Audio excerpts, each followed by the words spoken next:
Welcome to the Exploring Unschooling podcast.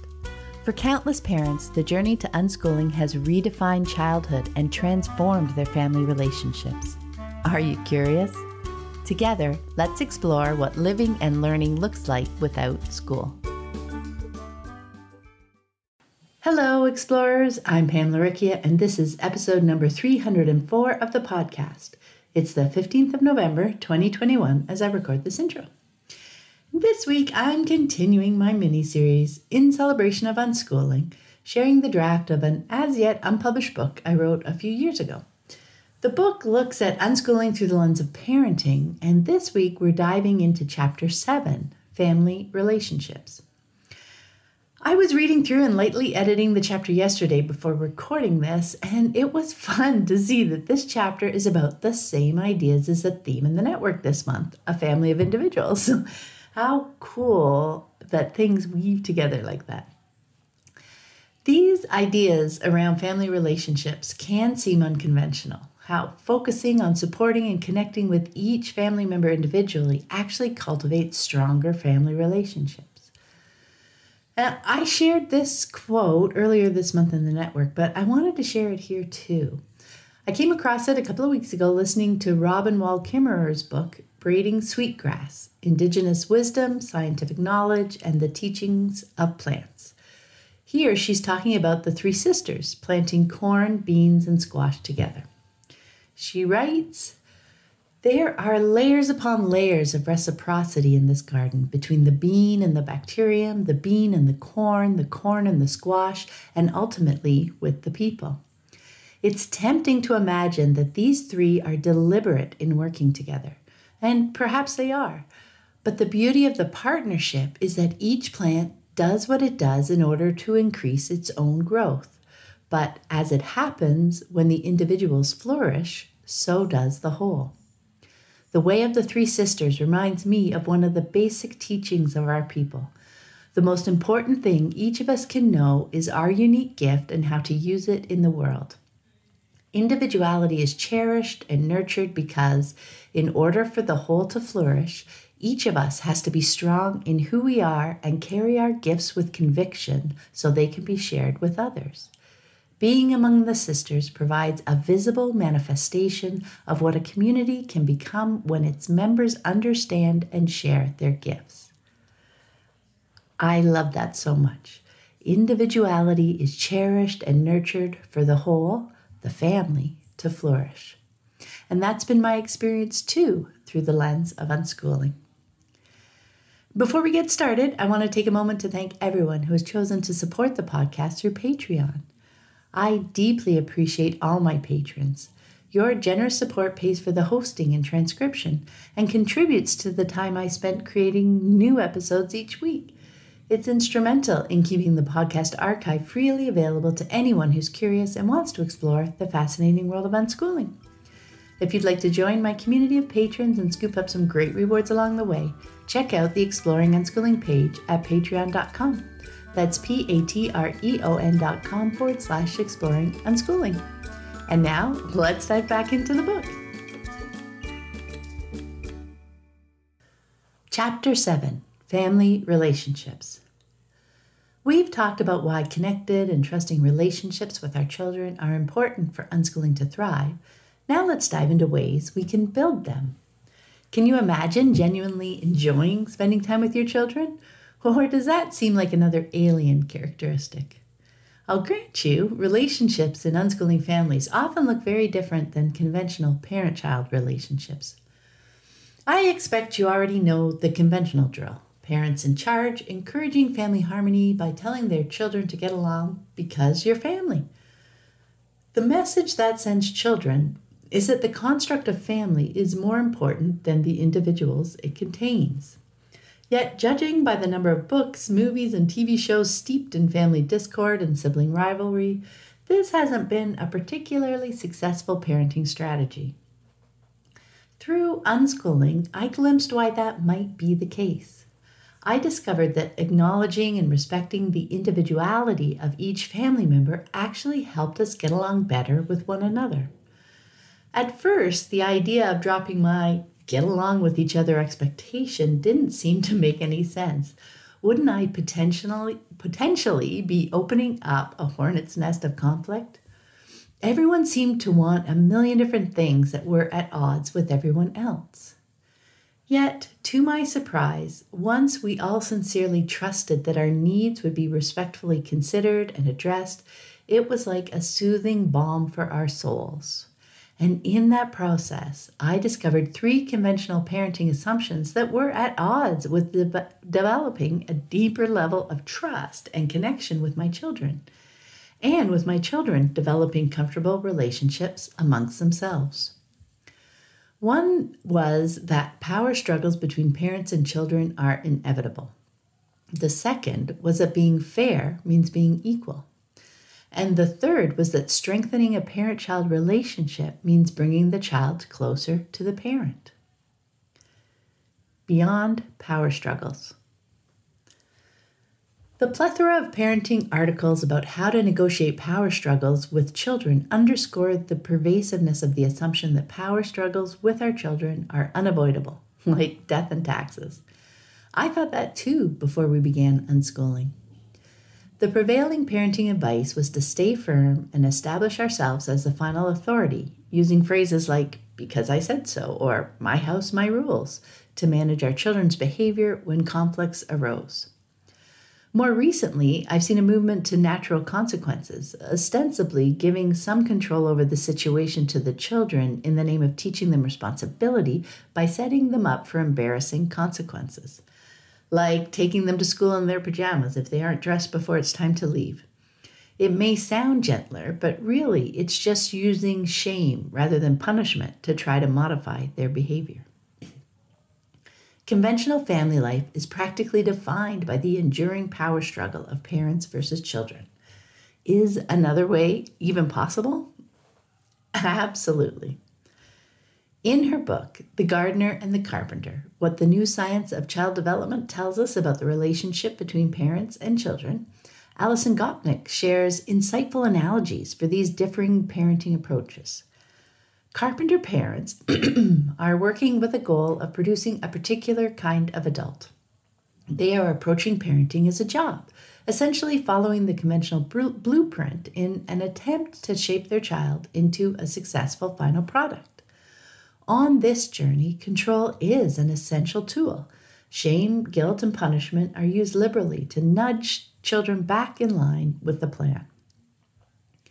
On the other hand, gardener parents aim to create a protected and nurturing space for plants to flourish. Gopnik explains that a good garden is constantly changing as it adapts to the changing circumstances, and a good gardener, quote, works to create fertile soil that can sustain a whole ecosystem of different plants with different strengths and beauties, and with different weaknesses and difficulties too, end quote. In this way, quote, being a good parent won't transform children into smart or happy or successful adults, but it can help create a new generation that is robust and adaptable and resilient, better able to deal with the inevitable, unpredictable changes that face them in the future, unquote. Unschooling won't thrive if we are trying to mold and control our children to create a final product. In other words, if we see parenting as a job.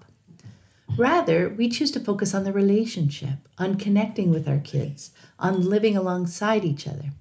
With this approach, we see how they are growing and changing, and we can adapt to better support them along the way. For parents who've so far relied on control-based tools to manage their children's lives, the only conceivable alternative is chaos. Yet, as unschooling parents move from control to connection, they discover that so much of the conventional behavior we see in children is not innate.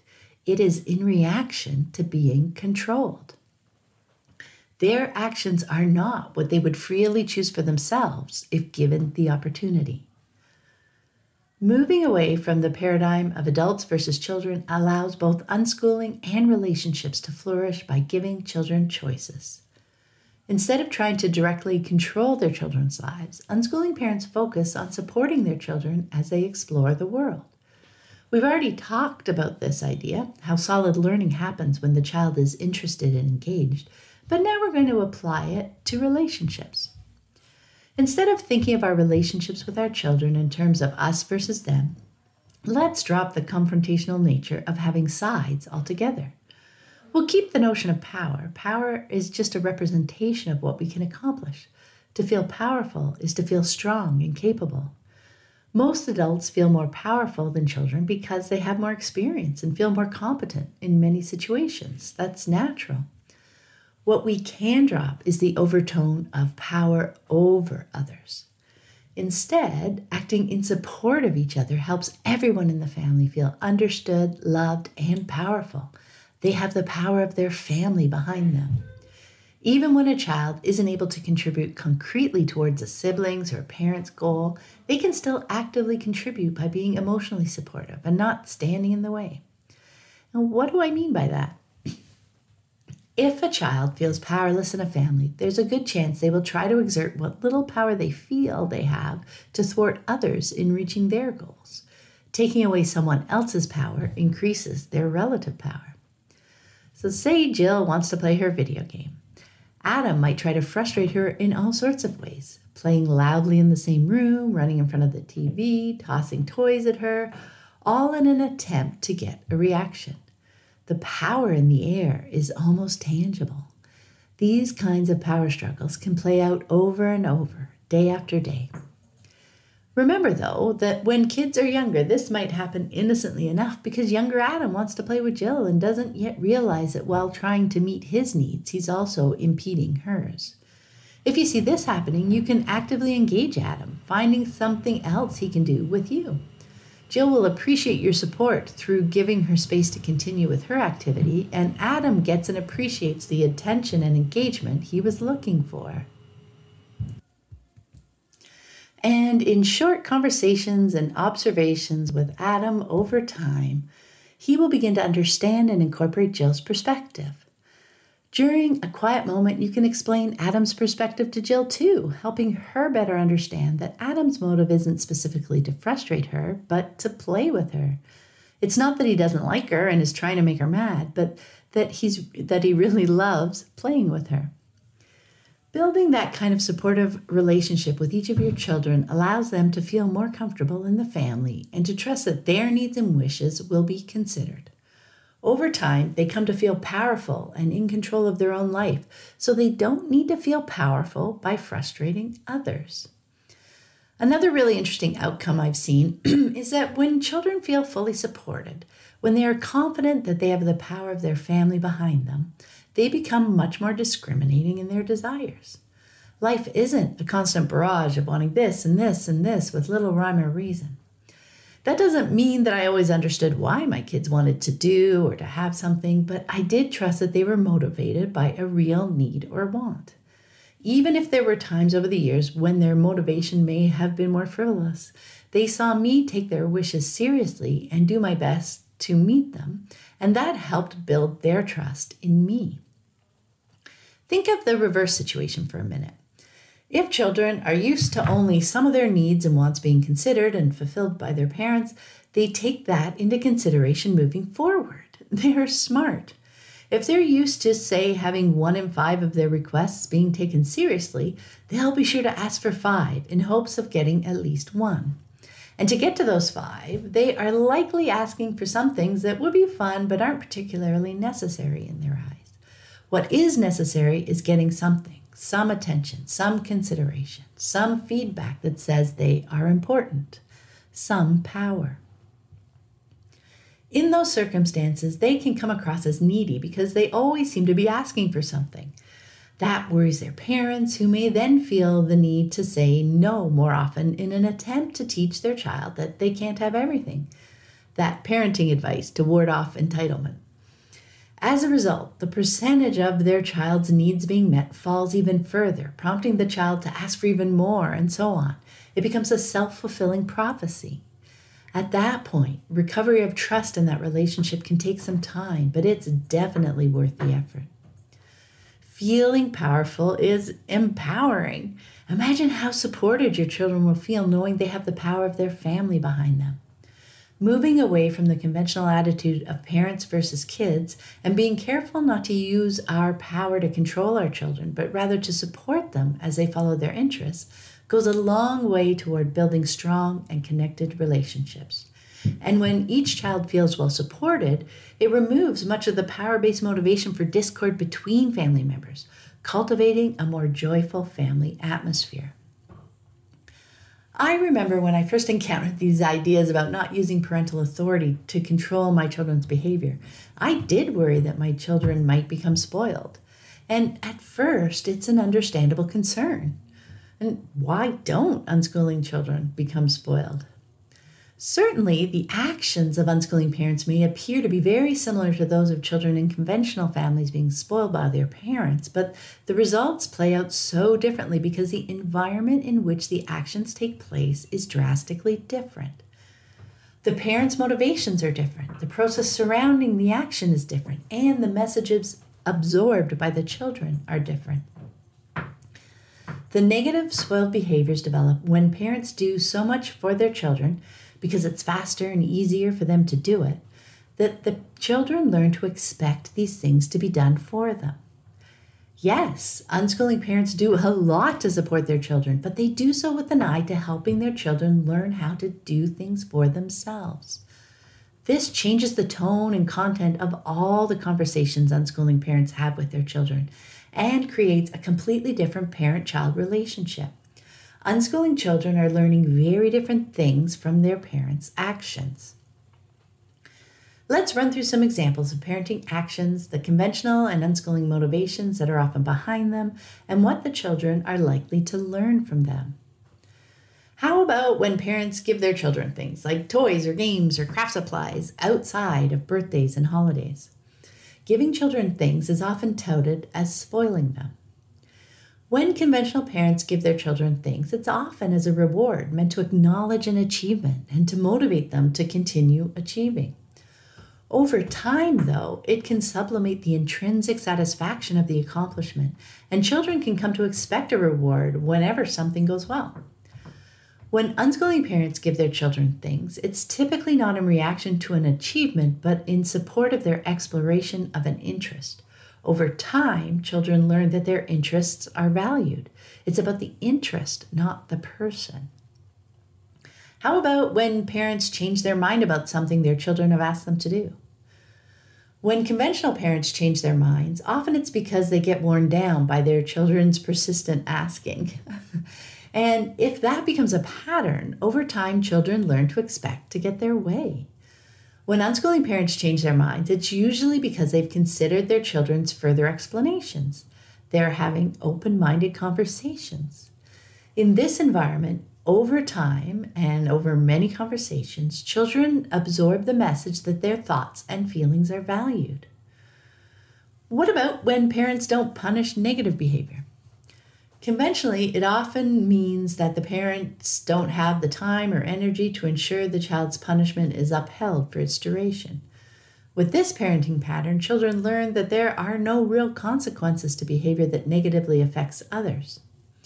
When unschooling parents don't punish negative behavior, it's usually that instead of punishment, they talk with their kids about the behavior, digging into the motivations behind the behavior and chatting about other options for next time.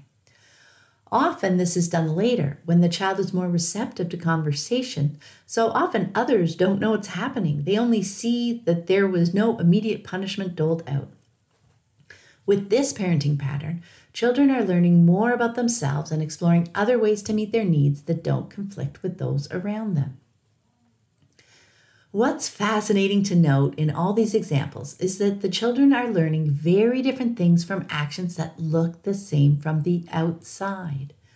Actions that can lead to spoiled behavior in more conventional family environments lead somewhere very different in unschooling families. Because the parents' motivation behind these actions are so different, the conversations that ensue between the parent and child are very different, and hence what the child learns from the experience is very different. When we talk about using communication and principles as parenting tools rather than rules and punishment, someone invariably brings up safety. You have a rule about not playing in the street, right? You don't want them to learn not to play in the street by getting hit by a car, do you?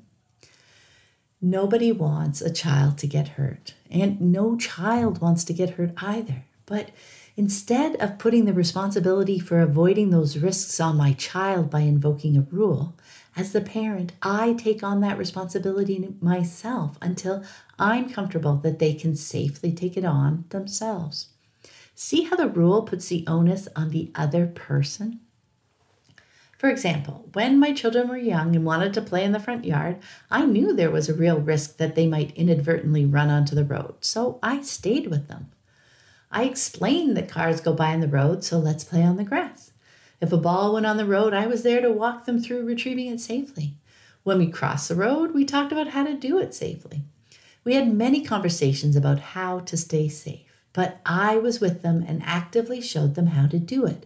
I didn't need to couch it in terms of a rule. Being there with them and talking about the situation at hand helps them understand the ins and outs of safely navigating the world better than a rule does. And eventually, I saw through their actions that they were capable of keeping themselves safe near a road, in a bathtub, climbing a tree, swimming, and so on. The conventional perspective that parent-child conflict is inevitable and that parents need to make rules and stand their ground creates an adversarial family environment. Power struggles go round and round as parents try to enforce their rules. Children resist being controlled. Teens rebel. If that's not the relationship you want to develop with your children, treat them kindly. Instead of putting up a wall between you, spend more time with them. Get to know them better, to understand them better. As you unwrap the beautiful mystery of each of your children, their challenging behavior will no longer seem inexplicable or manipulative. It will begin to make sense, and you'll be able to help them explore other ways to move through those moments. Parents and children needn't struggle against each other. Fair doesn't mean equal. Another ubiquitous parenting idea is that for things to be fair, they must be equal. It's a common way that parents lump their children together, thereby undermining their individuality. The idea behind fairness is an important one. To be fair is to be free from bias, to not show favor for one child over another. It has come to symbolize love, and parents don't want any of their children to feel they are less loved than their siblings. But is making things equal for everyone really the best way to demonstrate fairness? It's certainly easier to measure. Look, there are 3 presents for each of you. We love you both equally. Over time, the kids hear the message loud and clear and start to view their lives through the same filter. Everything is weighed and measured. The scorekeeping can become exhausting. And in the end, it doesn't really seem like a helpful measure of love, does it? So how else might we look at things? Unschooling families are more apt to observe and evaluate situations from the child's perspective. Sure, both kids got a pair of skates, but did they both want a pair of skates? As parents move to unschooling, they begin to see fairness not as a quantitative measure of what the parents give, but as a qualitative measure of the value each child receives. Equality in what you give each child isn't a helpful measure of fairness or love because what each child needs from you is probably different. One child may need more of your time, wanting a lot of personal interaction. Another might have an active outside interest that needs more of the family's money to support it. Still another might need more of your direct participation, joining them as they pursue their interests. You may be giving each of your children very different things that take varying amounts of time and effort and money, but when their unique needs are being met, they each feel content, secure, and happy, equally loved. Yet, no matter how hard you try, there may be real reasons why things feel unfair to a child in the moment. Maybe one child gets sick or injured and needs more attention for a while. Maybe there's a busy season with one child's activity. Siblings can understand the need, but still feel things are unfair at the time. Those are really good moments to talk with your child about the situation, or better yet, just focus on listening. Hear their perspective and acknowledge it. Be compassionate. If it seems appropriate, share your perspective, though not with an eye to convince them to change their feelings. there's a good chance that it is unfair right now. You're learning more about each other, about life. And that's why I don't put much stock in the idea that parents shouldn't help their children as much as possible because kids need to learn that life isn't fair. There will be enough real moments when life feels unfair. We don't need to manufacture them. It's been my experience that when each child feels like their needs are being met, they feel less competitive with their siblings. There's minimal push and pull and struggle for attention or power. That's because they have come to measure their happiness based on their own needs being met, instead of constantly comparing themselves with those around them to validate their own worth. When parents make this paradigm shift, instead of learning to measure fairness through numbers, children learn to see and consider the real people behind the numbers, the individuals. They learn that people have different needs and that it's meeting those needs that is important. They come to respect one another as individuals, happily allowing each other to live their own lives because they understand that their siblings' happiness doesn't mean their unhappiness. It's more fodder for the development of empathy, and as they get older and extend this understanding beyond their family, their friends feel better understood and supported as well. And that's a much better skill to bring into adulthood than a penchant for tit-for-tat comparisons. Developing strong relationships. We've talked about reaching for a yes answer in support of our children's learning. Now let's look at it in the context of our relationships. The beauty of saying yes is that not only does it open up the world for exploration, it also opens up the possibilities for connection. And it's not just in the big yeses, all the little everyday yeses add up too. Yes, let's see what happens if we mix all the paint colors together. Yes, we can read the book again. Yes, I'll play catch with you. Yes, I'll wash your favorite t-shirt. Can you envision their smile in response? Not only are we helping them follow their curiosity, we are cultivating a stronger and more connected relationship and building their trust in us by listening to them and facilitating their needs. Being actively involved in our children's lives is key to being able to understand and support them. We are there to help them navigate the ins and outs of their choices, including the challenges that life throws at them.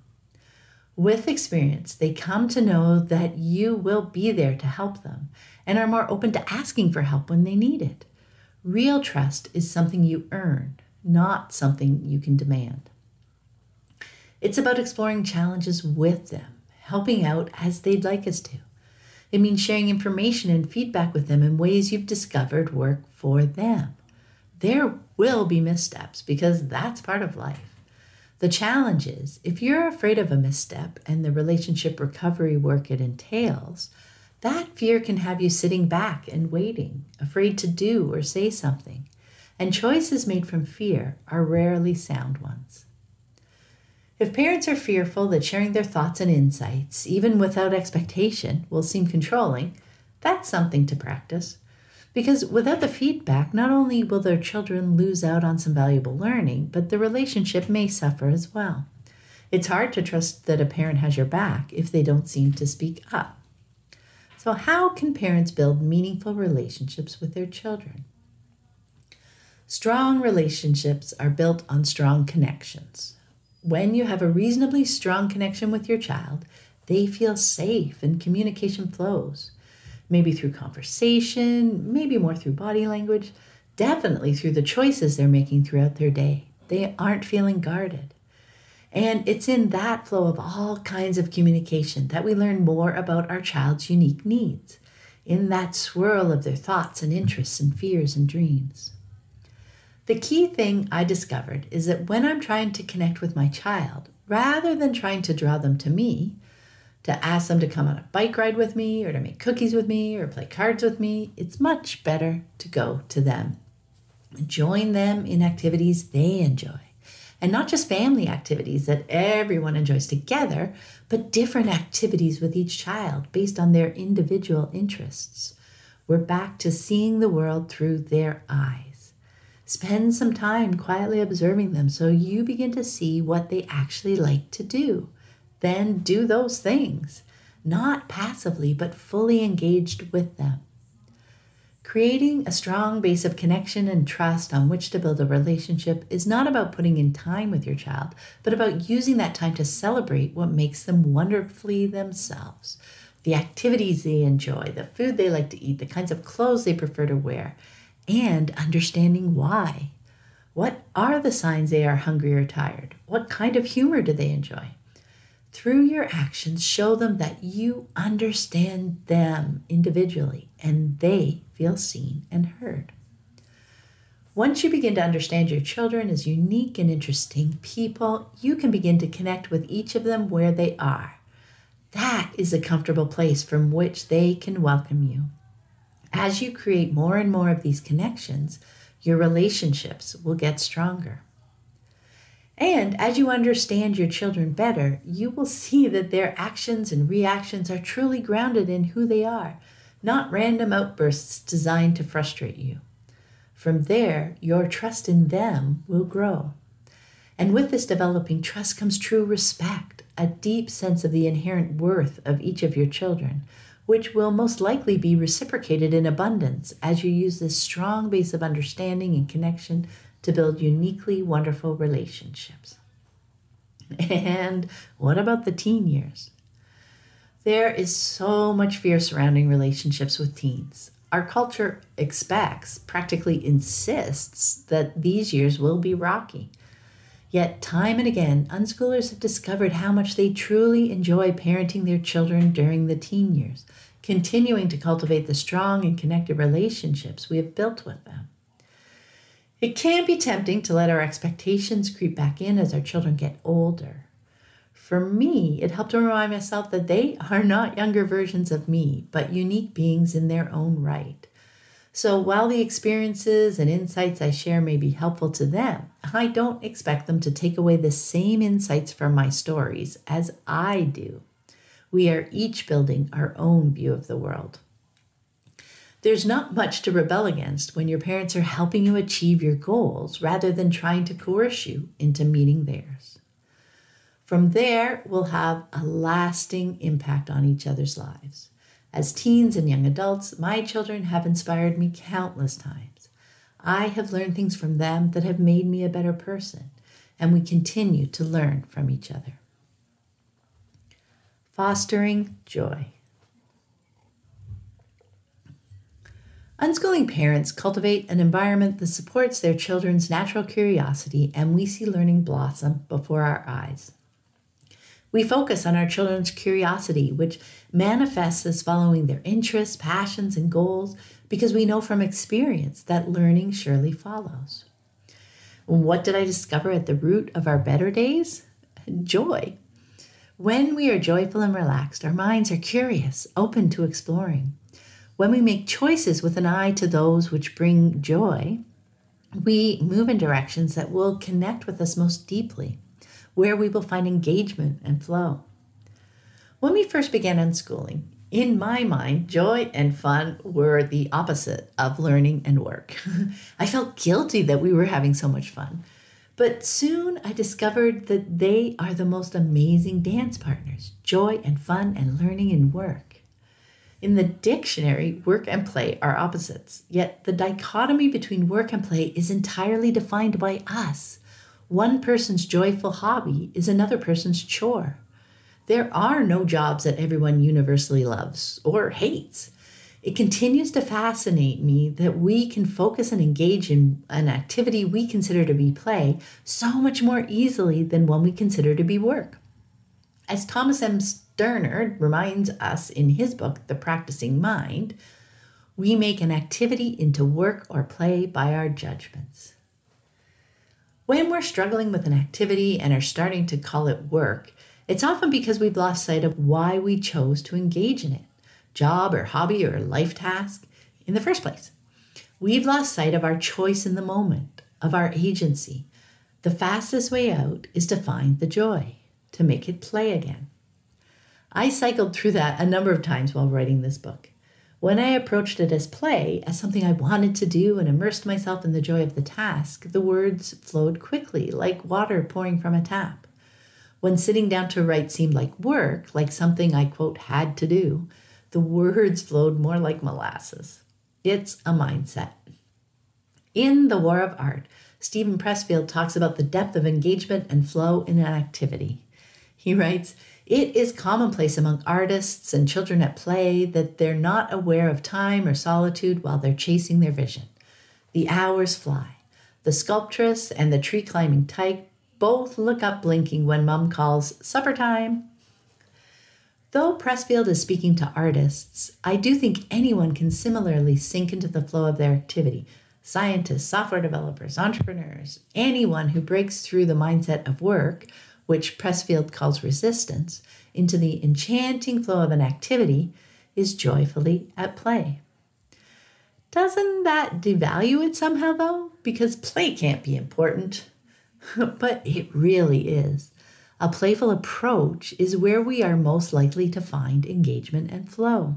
And in the flow is where we are most actively learning and accomplishing things. And when we look up blinking, we feel accomplished and joyful. Encouraging our children to seek out activities that they think they'll find interesting and fun is a great way to help them discover things they'll happily engage in that feel like joyful play. Time will flow, they'll enjoy themselves, and they'll be soaking up the learning like a sponge. In this chapter, we've talked about 3 conventional parenting paradigms that can undermine our efforts to develop strong, connected, and trusting parent-child relationships.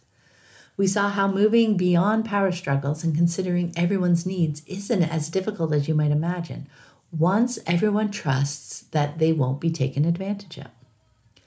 Then we looked at the paradigm of being fair to our children and how looking at fairness through the lens of equality can distort the picture. Because how we help each of our children feel content, secure, and happy may look very different. And then we talked about ways to build strong connections with our children. Again, it means shifting our perspective. If in our minds we have beautiful visions of going on a long bike ride with our child, imagining how fun it would be, but our child doesn't actually like riding a bike, that's not going to build a strong connection. Chances are we'll invite them and they'll say no, and now we're both disappointed. Our vision dashed, and them left to wonder why on earth we thought they'd want to go for a bike ride. Don't they know me at all? Get to know your real child, not the vision of a child you're carrying around in your pocket. And at the root of it all was, and is, the idea of fostering joy in our days. Each day, make the choice that brings more deep-rooted joy. When joy is the goal, everything else seems to flow like magic more often. I hope you found this episode helpful on your unschooling journey. And be sure to check out the growing podcast archive. The conversations never go out of date. You can find more information about my books, the Living Joyfully Network online community, and the Childhood Redefined Unschooling Summit online course at my website, livingjoyfully.ca.